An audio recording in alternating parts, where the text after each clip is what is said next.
For 30 years, Vincent Gigante wandered the streets of New York's Greenwich Village, dressed in a tattered bathrobe and babbling endlessly to himself. To the FBI, he was believed to be the boss of New York's most powerful mafia organization, the Genovese crime family. Was Gigante crazy, or was his behavior a shrewd attempt to disguise his position as a ruthless mafia boss? That question would take years to answer.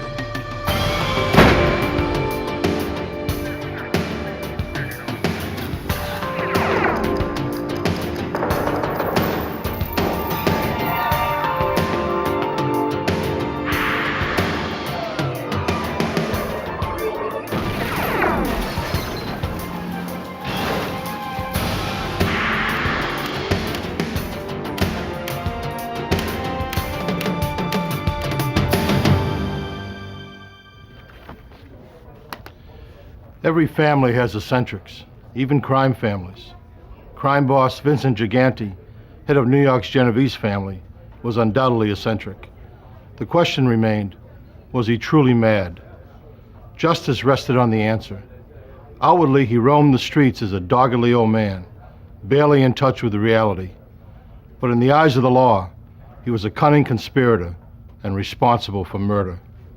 I'm Jim Kallstrom, former director of the FBI's New York office. Organized crime takes a concerted effort to crack. The FBI is devoted to cracking it. The case against Gigante hinged on his ability to stand trial. Was his strange behavior an act of madness or a stroke of genius? Anyone who witnessed Gigante's ravings would have found it hard to believe that he controlled the largest and most profitable family in the New York Mafia, an organization with a long and bloody history. The origins of the Mafia can be traced back to 13th century feudal Sicilian society. Bands of Sicilian families organized themselves to rebel against the oppressive and ruthless French invaders. Mafia, the acronym for the Italian Morta alla Francia Italia Anela, which translates to death to the French is Italy's cry, became the name that these organized families used to refer to themselves, its meaning synonymous with men of honor. By the 19th century, the Mafia re-emerged in Sicily as a purely criminal culture, mostly hiring themselves out to wealthy landowners to oppress upstart peasants. More and more, the goal of the Mafia became focused on how to generate illegal profits. The tradition continued as waves of Italians emigrated to New York in the 1920s. Most immigrants lived in cramped and poor conditions. As a result of growing ethnic tensions, Sicilian Americans became the target of growing resentment. They needed Mafia protection more and more. Louis Scilero, a third-generation Italian-American, is head of the FBI's New York field office. A 23-year veteran, he is an expert on the Mafia and its intricate structure. When they first became prevalent in New York City, it primarily victimized members of the immigrant community, where in lower Manhattan they became the victims of extortions and protection rackets. And that's how the Cosa Nostra families originally got their start. With Prohibition, influence of the crime families grew out from the isolated neighborhoods and began to spread nationwide. A new form of underworld cooperation emerged. Various crime families across America banded together to supply illegal alcohol to a country willing to pay for it. And I think that probably more than anything gave the Italian gangs, the Italian Cosa Nostra families, a foothold in American society, not only from an organizational standpoint, but certainly from a financial base. Since Prohibition, certainly they then expanded into other areas. Operating outside the law meant the Mafia had to police itself. For an organization animated by self-interest and greed, there would always be conflict and opposition. An elite group of killers were organized to enforce Mafia rules, thereby ensuring its survival. This group of mob enforcers came to be known as Murder, Inc. By the early 1940s, Murder, Inc. would be responsible for hundreds of mob-related murders nationwide. The powerful New York bosses during the Mafia's early years, Lucky Luciano and Frank Costello, set up a ruling body for the Mafia, responsible for delegating territories and duties among the various gangs nationwide. Home for America's 5 largest families, New York remained the center of the Mafia's expanding foothold in America. It remains so to this day. The 5 New York families consist currently of the Gambino family, the Bonanno, the Lucchese, the Colombo, and the Genovese family. Each of those families are also members of the Commission and also have their base in New York City. The Commission, composed of the bosses of the 5 New York families, acts as a criminal board of directors, settling disputes between families and making major decisions on Mafia business. Each family is governed by its administration, comprised of the boss, the underboss, and the consigliere, or counselor, who are responsible for directing their family's criminal activity. Below the administration in the family hierarchy are the captains. The captains are the leaders of crews of soldiers, the men responsible for carrying out the day-to-day criminal activity. To become a soldier, properly known as a wise guy or good fella, an individual has to first be made or officially inducted into the secret society. He must blindly obey the rules of Cosa Nostra, Italian for this thing of ours. He is sworn to put the family ahead of all else. If he is asked to kill, he must faithfully do so. It was against this backdrop, a bustling immigrant community with an expanding Cosa Nostra influence, that Vincent Gigante grew up. His parents came from Naples and settled in Lower Manhattan. Vincent finished 8th grade and started trade school, but soon dropped out. Less than a decade later, Gigante became a wise guy in the Genovese crime family. Vincent Gigante's crime career spanned a turbulent time in American Mafia history. The mob had expanded its reach into legitimate businesses, the various families fighting to control them. And in the ensuing turf wars, violence was often the final arbiter. The family that Gigante attached himself to was steeped in Cosa Nostra's American origins. The infamous Charles Lucky Luciano, responsible for organizing and structuring the American Mafia, was the family's first boss until he was imprisoned in 1936. As a result, Luciano's family administration, Frank Costello, nicknamed the Prime Minister of the Underworld, and Vito Genovese, fought for control of the family. Costello won out, but Vito Genovese began plotting his takeover. A young Vincent Gigante first gained notoriety as a mobster in 1957 when he attempted to murder Frank Costello. Within the Mafia, it was widely believed that Vito Genovese had ordered the hit to get rid of his rival. Gigante's bullet only grazed Costello's head, but apparently Costello got the message. Soon after the shooting, he put out word that he was retiring. Vito Genovese was now the boss of the family that would take his name. Gigante was arrested for attempted murder and brought to trial, but the case was dismissed for lack of a witness. The location and angle of Costello's wound indicated he probably saw the would-be assassin, but at the trial, he failed to identify Gigante as the shooter. Even for an ousted boss, the oath of secrecy remained sacred. Gigante continued to make money for the Genovese family through illegal enterprises. 2 years after the failed assassination attempt, he was arrested and convicted of narcotics violations. He received a 7-year sentence. Convicted mobsters are expected to do their time and remain silent. If Gigante served his time and kept his mouth shut, he would be rewarded after his release. It was up to Gigante to figure out how to avoid future arrests.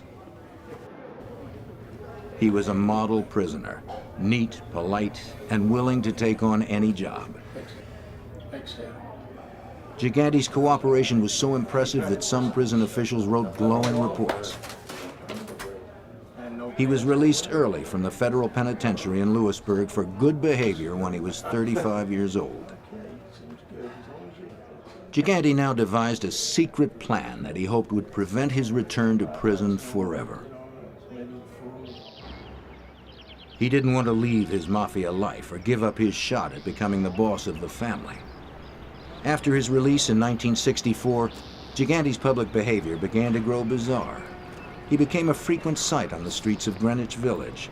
Gigante could be found wandering the neighborhood, appearing disoriented and mentally unstable. Not long after he left prison, Gigante learned of a police investigation over his association with known mobsters. In 1969, he was indicted for attempting to bribe New Jersey police officers. Allegedly, he offered them money in exchange for information about surveillance and ongoing investigations in the Genovese family. Now at almost 40 years old, he returned to his mental disability as a foil and checked himself into a psychiatric hospital for the first time. To support his story, Gigante and his relatives began to revise his medical history. While Gigante was at Lewisburg, his mother had been required to fill out a detailed family history. She said Vincent was a healthy, happy child. She noted only a speech impediment and a slight heart murmur. He had been a boxer, but never had a serious injury.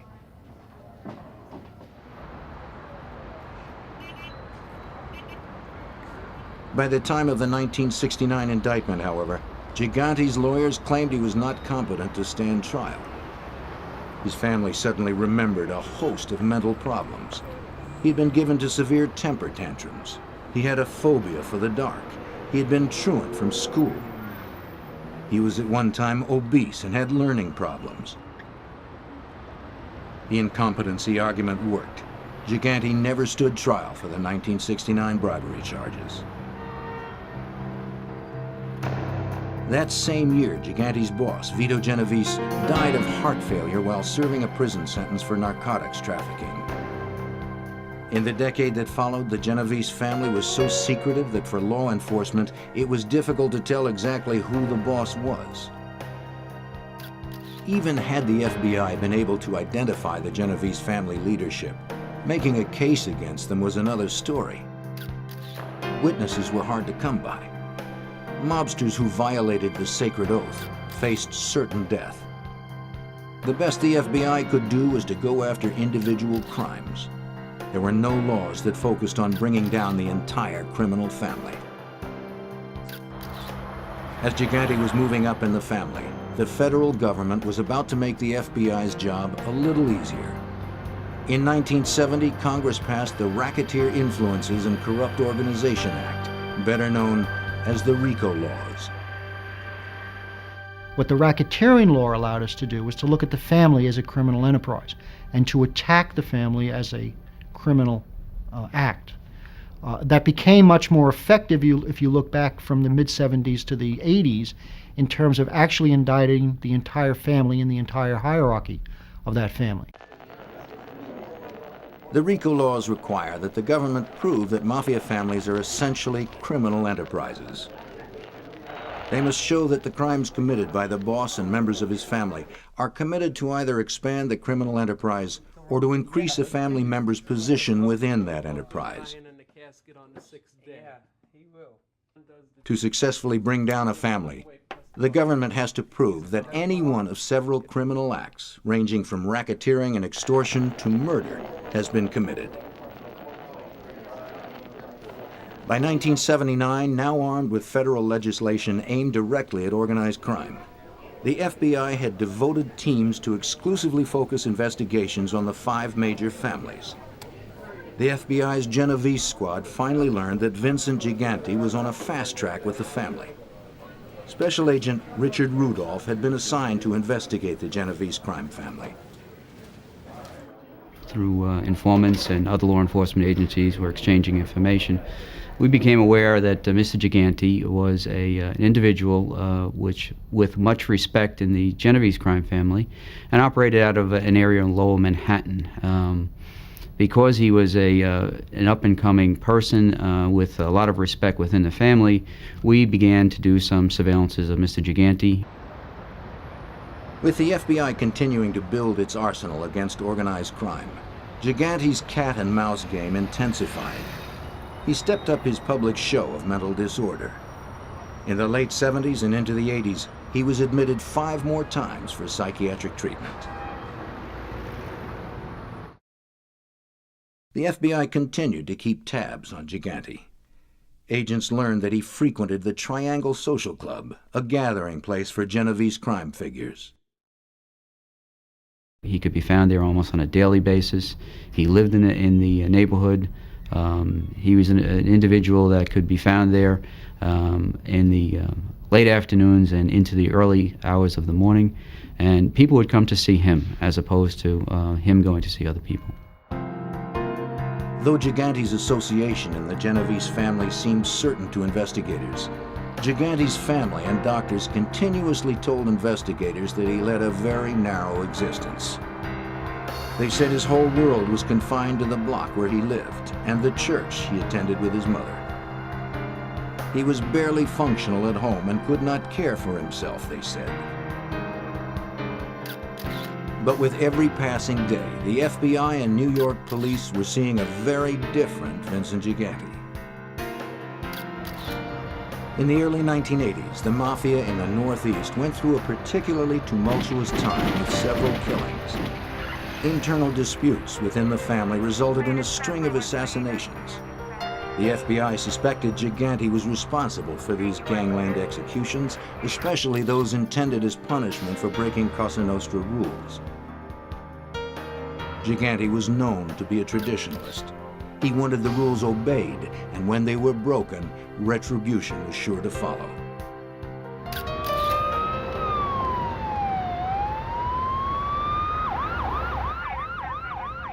It started with the murder of Philadelphia crime boss Angelo Bruno. Although Bruno's family was well outside New York, all families answered to the members of the commission. Gigante was upset because Bruno had been assassinated by his own men in a grab for control of the family. A Cosa Nostra rule had been violated. No one can kill a boss unless the commission sanctions it, and they seldom do. It was rumored that Gigante himself launched an investigation into Bruno's murder.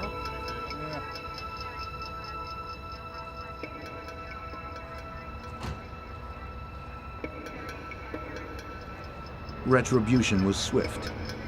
Less than a month later, Tony Bananas Caponegro, identified as one of Bruno's assassins, was found dead. He had been shot 15 times and stabbed in the back. His body was stuffed in a trunk, and $20 bills were littered around his body, a clear message that he was killed for his greed.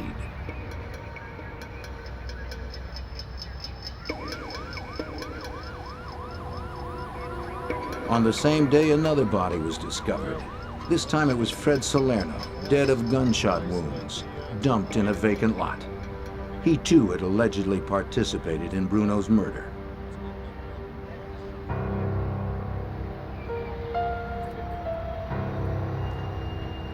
Phil Testa had taken Angelo Bruno's place as boss. His reign was short.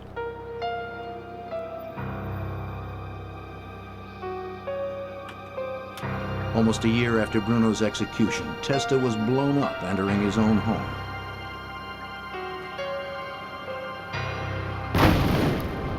Another boss killed without the blessing of the commission. Another avenging act would follow.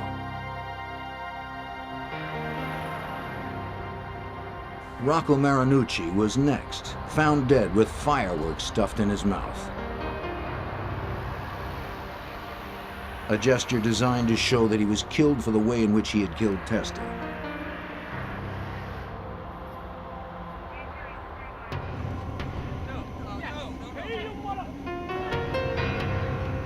If the Cosa Nostra was to flourish, all of its members had to comply with its rules. There were no exceptions. Gigante was believed to have ordered the murder of one of his own crime family members. Genovese soldier Jerry Papa had murdered 2 Colombo family members without permission. As punishment for his unsanctioned act, he was brutally shot and killed by members of his own criminal family. Had Gigante become the enforcer for the Northeast Cosa Nostra? Informers within the mob told federal agents that all of these killings had been ordered by Gigante. But information given by admitted criminals is always a problem for potential juries. Criminals will say anything if their cooperation can be traded for a reduced prison sentence. The FBI needed more than the words of criminals looking for a deal. Gigante knew this, and he protected himself accordingly. It seemed that Gigante was now the boss.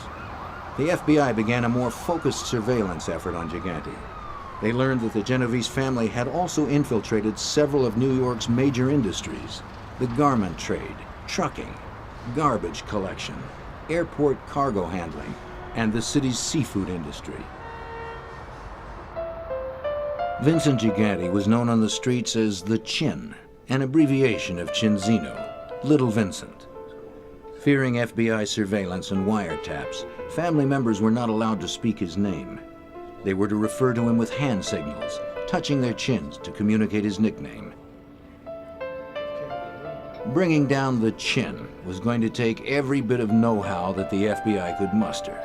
They were going to have to create their own luck. As a surveillance team member watched one day, a telling crack in the Chin's ruse appeared. The seemingly frail man was being helped across a busy street. When oncoming traffic threatened, he became suddenly animated, racing to safety. His helplessness somehow overtook him again on the other side.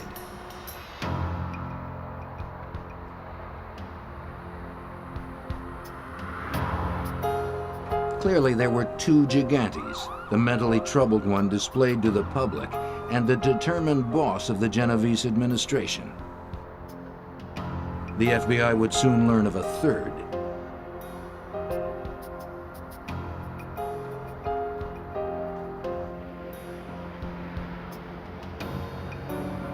Gigante's ex-wife and their 5 children lived in New Jersey while he maintained a relationship with his long-standing companion, Olympia Esposito. He usually called on her late at night, looking quite dapper before he was aware of the surveillance. We learned that he frequently visited a townhouse which was located up on 77th Street and the east side of Manhattan, where we later learned that a common law, he was living with his common law wife, and he had been married previously, and this was his second family there at this residence. Soon the FBI knew all of the Chin's hangouts. This gave surveillance teams an opportunity to observe Gigante without his knowledge. A major break came when NYPD Organized Crime Task Force member Detective Tom Bruno was able to snap photos of some of Gigante's activities.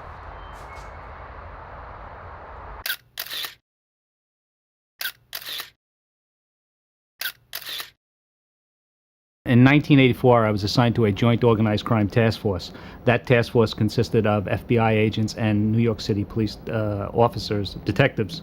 And we were assigned to investigate the Genovese crime family. Then the next step was to go to Sullivan Street, where Chin Gigante lived. His apartment was above a pet store, alleged pet store. And he also had a social club on the block. And when you'd go by the social club, you'd see numerous people that were in the photos. And you'd see them standing in front of, going inside, and then sometimes crossing the street, going to the pet store, which was where the Chin, we believe, met people. Pet store really never had any kind of business that we could see. It had a little cat box in the window, and basically that was it. More and more, Gigante was seen acting normally when he was unaware he was being watched. I see Chin Gigante and I see Andrew Gigante, which is his son, come out of his residence. And I'm just minding my business, walking up the block. Andrew leaves to get in his car, and Chin is standing on the corner, and he wasn't helped out of his building, and he was standing on the corner. Andrew gets in his car, pulls out. As he pulls out, there's a car coming up Sullivan Street. It blows the horn. Chin Gigante yells, "Hey, what are you, in a rush?" As he does this, I come into the lighted area. He looks, sees me, and all of a sudden his head goes down, and he plays the sick point.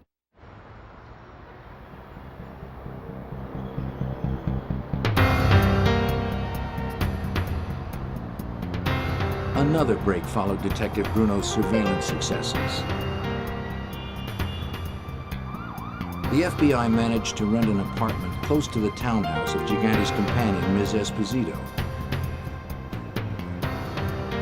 An agent would exit through a back door in the rented apartment building and position himself about 50 feet from Ms. Esposito's townhouse.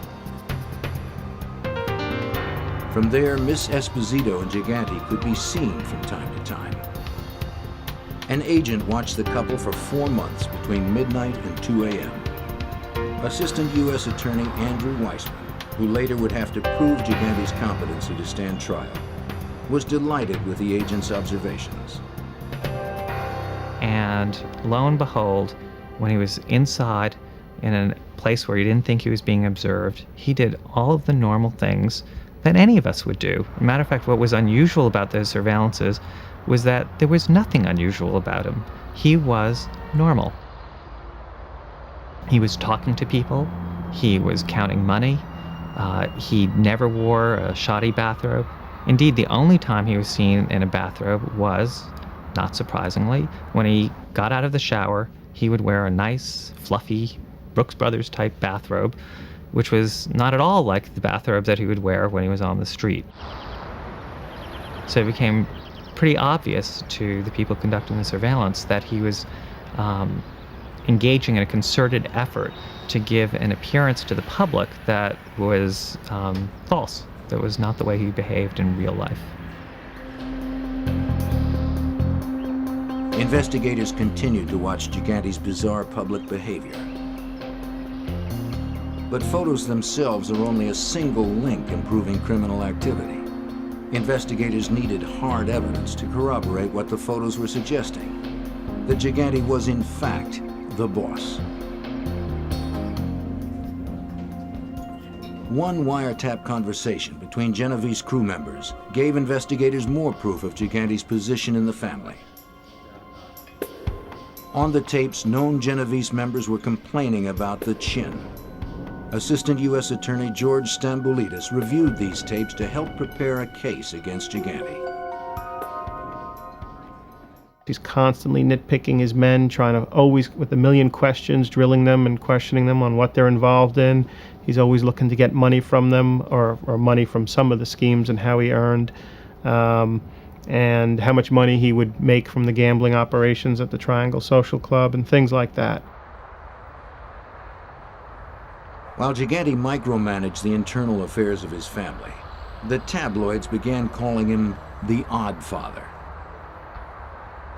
He would check himself in to a hospital once a year for what his colleagues in the mafia sarcastically referred to as tune-ups, so that he would have a paper trail showing that he had some, or giving the impression that he had some mental condition. And with the assistance of people around him and people in his family, he was able to cultivate this paper trail, giving the impression to anyone who looked at the cold medical records that here's someone who, year in, year out, was being treated for some form of mental illness. Gigante knew how to protect himself, both publicly and privately. Mr. Gigante was very clever in how he conducted business, and he limited his contacts with members of the family. If there were messages or items to be discussed regarding illegal activities conducted by the Genovese family, there would be messages passed on to people immediately surrounding him.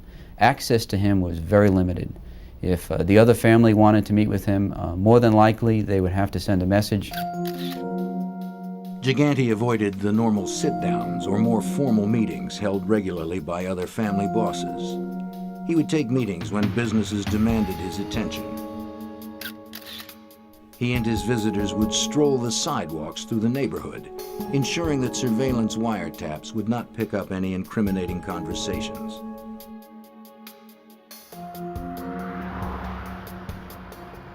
The always careful Gigante also suspected Ms. Esposito's phone was tapped, and it was. He never talked business on the phone. He would simply use a payphone or make arrangements to talk elsewhere.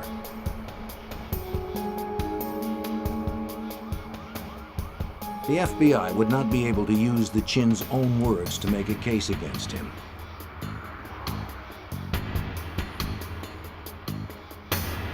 Other mobsters were not as smart. Sophisticated bugging operations were allowing the FBI to capture a multitude of other mob business on tape. In early 1985, the Justice Department was bearing down hard on a number of high-level organized crime figures. Most were being charged under the RICO Act. Though RICO had been around since the early 70s, it was only now receiving its first real test. Two of Gigante's men had gotten wind that the bosses of the Gambino and Lucchese families would soon be arrested. They wondered if the Chin was vulnerable. One commented that if he gets pinched, all those years in the asylum would be for nothing. On February 19th, the arrests of several crime family bosses were made. The next day, Vincent Gigante checked himself into the hospital and stayed a week. He had successfully avoided the indictment against the New York bosses. Among those arrested was Paul Castellano, head of the Gambino crime family. Prosecutors never brought him to trial. He was killed before they had the chance. By Cosa Nostra standards, the unsanctioned murders of Gambino boss Paul Castellano and his underboss Tommy Bellotti were unpardonable. Although John Gotti, a captain in the Gambino family, acted shocked at Castellano's death, it was widely believed that he was responsible. Within 2 weeks of the murders, Gotti had publicly taken over as boss. Vincent Gigante issued a subtle warning to Gotti. Without mentioning names, he told Gotti that the murderer would have to pay. It took 2 years, but in 1987, Gigante acted to avenge the murder of his friend and partner in mob business. Through his counselor, Bobby Manna, and some Lucchese family members, Gigante plotted to have Gotti killed. The planning session at a New Jersey restaurant was bugged, and because it was, the FBI saved John Gotti's life. If agents intercept information of a murder plot, they are required by law to try to prevent the killing. So based on the tape, agents warned Gotti. Acting on the FBI warning, John Gotti changed his plans on the day the murder was to take place. Because he was not where he was expected, the murder plot failed. Gigante, however, did not give up. He asked Vic Amuso, acting boss of the Lucchese family, to supervise another hit. It was up to Amuso and his men to work out the details. And that was to have Amuso reach out to Al Diorco, one of his trusted men, just as Manna was one of Gigante's trusted men, and have Diorco use his contacts in other parts of the country to acquire a remote-controlled bomb. But Gotti was arrested and imprisoned before the second plot could be carried out. He died of cancer while serving a life sentence for racketeering involving extortion and murder, including Castellano's. Meanwhile, the FBI had Chin's men on tape conspiring the murder. As the FBI's investigation into Genovese family operations continued, information about a corrupt construction scheme was coming to light. They learned that for years, much of the Genovese family income came from one segment of the construction industry, the window business. The family had managed to keep its hold on window replacement jobs for all of New York City's public housing projects. We learned that at that time there was a an enormous amount of money being put into refurbishing some of the New York City Housing Authority windows. There was an energy crisis underway, and the timing of this was ideal for the organized crime people to become more active in it. What we learned was that the Genovese family, along with 2 or 3 other families, were becoming involved in companies that were bidding and installing the windows in some of these housing projects. From the late 1970s up until the late 1980s, there was approximately $190 million worth of contracts given out by the city of New York for the window replacement industry. It was classic mob business and a textbook example of racketeering. The Mafia took over an industry to the exclusion of legitimate businesses. Union officials were corrupted. In this case, Iron Workers Local 580. Bids were rigged, and companies or workers trying to play by the rules lost out. For years, the Lucchese and Genovese families operated their construction schemes autonomously. By the early 80s, they realized that a partnership would be much more profitable. By this time, the Lucchese family had a firm hold on Local 580, and the Genovese family had corrupted several contractors. They cooperated because it meant more business. By using the Local 580 as a tool, they were able to exclude several contractors from coming in and bidding on some of these projects, and in essence created a somewhat of a monopoly for themselves. On nearly all city housing authority work, and on much of the new construction for the city, the Genovese contractors and installers paid $2 a window. $1 went to the Lucchese family, 25 cents to the collector, and 75 cents to the boss for the family's role in handling the union.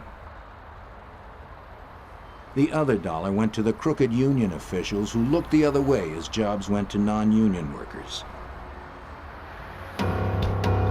Refusal to cooperate often carried a penalty of violence.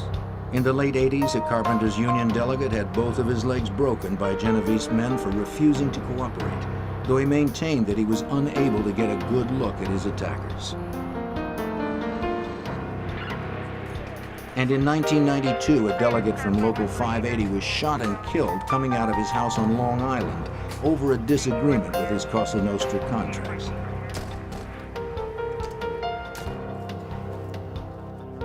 The Lucchese and Genovese family arrangement was working very smoothly.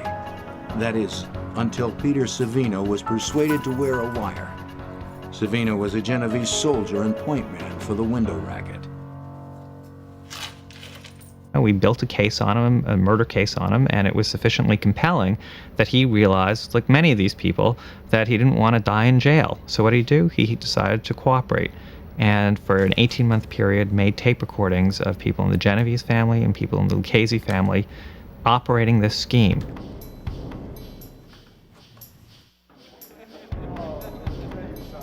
Vincent Giganti didn't realize Peter Savino was turning on him. He was happy with Savino's work and satisfied with the window scheme's progression.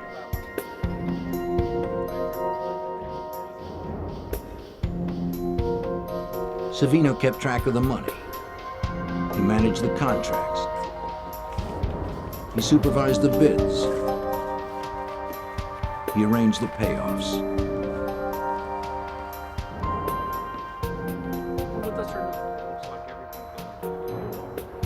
The boss was happy, but some Genovese family members began to suspect Savino. When bodies were found in the basement of a building he owned, Genovese members were surprised that he was never seriously investigated by law enforcement. As a result of that, people speculated, well, Savino wasn't arrested, yet these bodies were found in a building that's tied to him. Maybe he's cooperating, but nobody was really sure. Savino was a cash cow for Vincent Giganti. He was bringing in hundreds of thousands of dollars for the Genovese family every month. So when Giganti was told of Savino's betrayal, he chose not to believe it and initially refused to order him killed. Savino continued to wear the wire, trying to get other family members to acknowledge Chin and his position as boss of the family. Gigante's troops, however, could never be persuaded to break the boss's rule about not mentioning his name. Remember Uniseal? Vincent had said when it came time to bid. Oh, okay, I'll mention him. He had said to go out and bid the work. It was, don't mention that name. How can you talk like that? That was pretty damning proof. Even though it didn't give you a specific crime, it told you that this was a man to be feared. It was hardly somebody who was incompetent. Shortly thereafter, it came to Gigante's attention that Savino was in fact cooperating. Furious at this betrayal, Gigante ordered the murder of Peter Savino.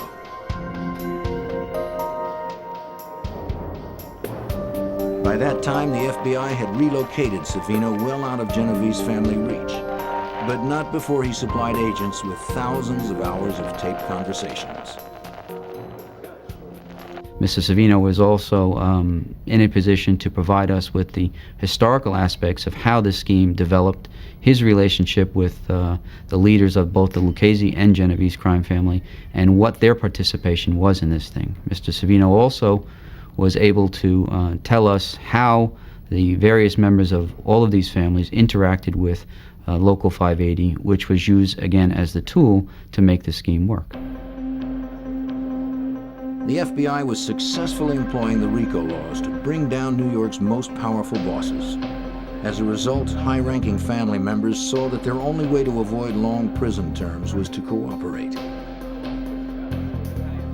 Among them were Gambino family underboss Salvatore Sammy the Bull Gravano. Gigante was finally arrested and charged under the RICO laws with ordering 6 people murdered, conspiring to kill 3 others, and at least 24 counts of racketeering. In short, Gigante was charged with being the boss of the Genovese crime family. But Gigante still had his mental illness history to fall back on. Mr. Gigante was indicted in May of 1990, and a second indictment was filed against him in June of 1993. The case against Mr. Gigante was unusual, that it spanned several years before it actually went to trial. He eventually went to trial in June of 1997. During that period of time, the issue that was before the courts was that whether he was competent to stand trial or not. That issue was finally resolved in 1996. 7 years after his arrest, a federal district judge declared Vincent Gigante competent to stand trial. Vincent the Chin Gigante was 69 years old when a jury convicted him of conspiring to kill 3 mafia figures, including Gotti and Savino. He was also found guilty of extortion and union payoff conspiracies in the window replacement scheme. But jurors failed to convict him on charges of directly ordering 6 murders. Now that Gigante was convicted, his defense lawyers argued that he was not fit to be sentenced. They claimed he was too old, too frail, and too mentally incompetent to understand the punishment.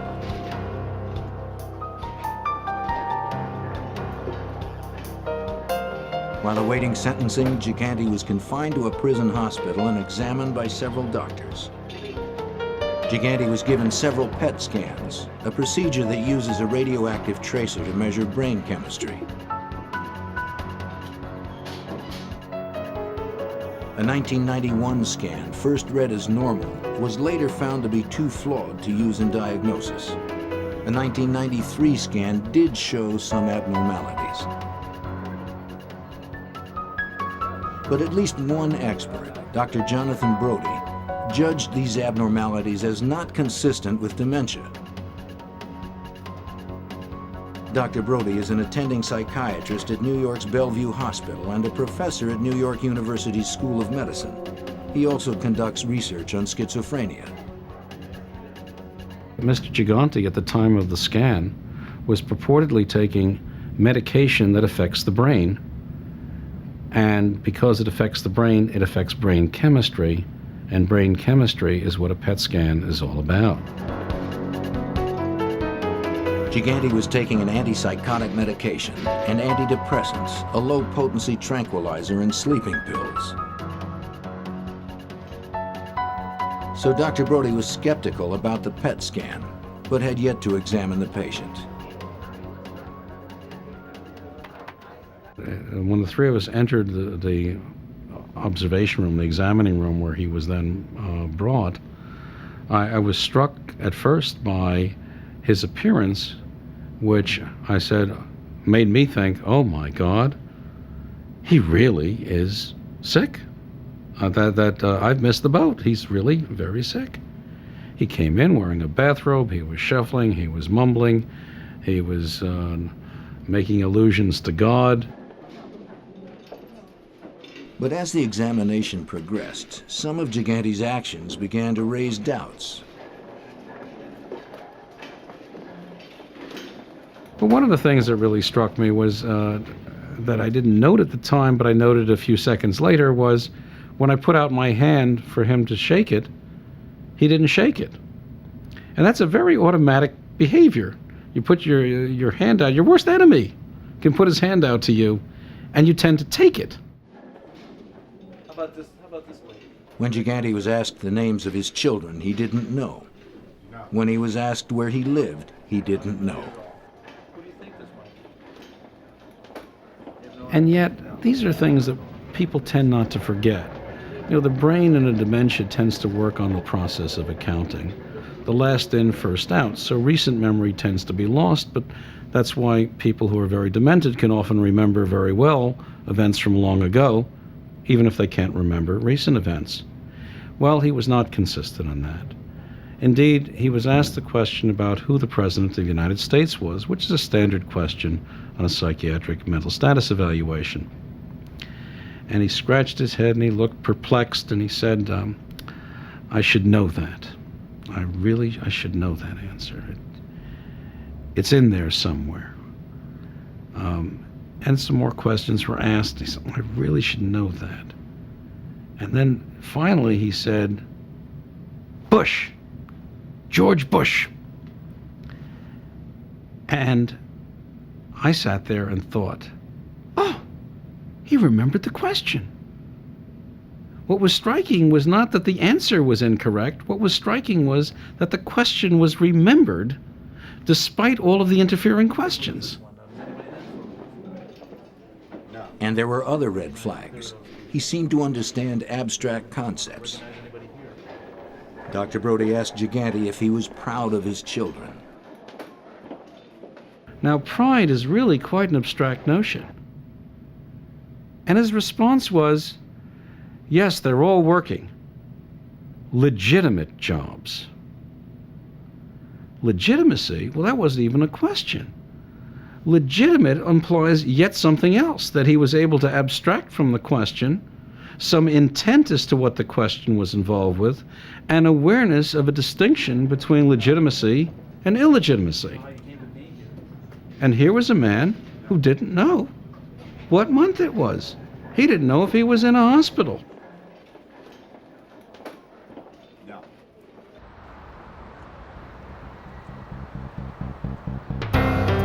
These and other inconsistencies contributed to Dr. Brody's conclusion that Gigante did not suffer from progressive dementia, vascular dementia, or schizophrenia. Guards assigned to watch Gigante during his pre-sentencing hospitalization also found his behavior normal. They testified that he was active around his prison hospital cell and polite to the hospital staff. He did not need help to shower, to groom himself, or to feed himself. The lawyers all put in affidavits that they couldn't communicate with Vincent Gigante at all. Well, when he was in jail, he managed to speak with the prison counselors. When you sort of talk to the sort of low-level people in jail who have to take care of inmates on a day-to-day basis, it turns out he knew exactly what had happened. He knew he had been on trial. He knew that Gravano had testified against him and didn't have very nice things to say about him. He knew that his sentencing was upcoming. He knew what the issue was before Judge Weinstein as to that he had to decide that he was competent to be sentenced. It was completely at odds with what his lawyers were telling Judge Weinstein. Some psychiatrists thought Gigante really was incompetent. Others thought he was faking. 5 months and dozens of tests later, the judge ruled. The judge said, "In short, the defendant's cognitive and emotional capacity and his communication skills are equivalent to other 69-year-old defendants with limited education. No hallucinations interfere with his abilities to participate in sentencing. He understands the fundamentals of criminal substantive law and procedure. He is deliberately feigning mental illness to avoid punishment which he fears. Defendant is competent to be sentenced and to serve an appropriate term in prison." Shaliro described efforts of the FBI and prosecutors as historic and courageous. This has been a battle that certainly I've been involved with for the last 20 years, and certainly I think agents that will continue that on over the next 5 or 6 years. If the effort could be sustained and the resources maintained, I think we're on the verge of really reducing the effects and the impact of the Cosa Nostra. To be sure, the government's legal victory in the Gigante case was partial. The jury, after all, failed to convict him of the 6 murder charges. He was originally sentenced to 12 years. In 2003, he pleaded guilty to obstruction of justice and earned 3 more years, finally admitting in court that he had been faking insanity the entire time.